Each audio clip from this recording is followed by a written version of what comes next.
Manajemen Sriwijaya FC akan menggelar rapat umum pemegang saham PT Sriwijaya Optimis Mandiri sebelum bergulirnya kompetisi Liga 2 musim 2023 pada September mendatang.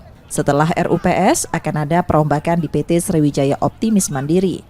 Perombakan terjadi pada jajaran direksi, mulai komisaris hingga direktur utama. Selain itu, akan dilakukan perombakan manajemen, mulai presiden klub hingga manajer tim. Sudah bisa saya informasikan bahwa akan diadakan perombakan di manajemen kita sebelumnya. Akan diadakan perombakan pada jajaran komisaris maupun jajaran direksi.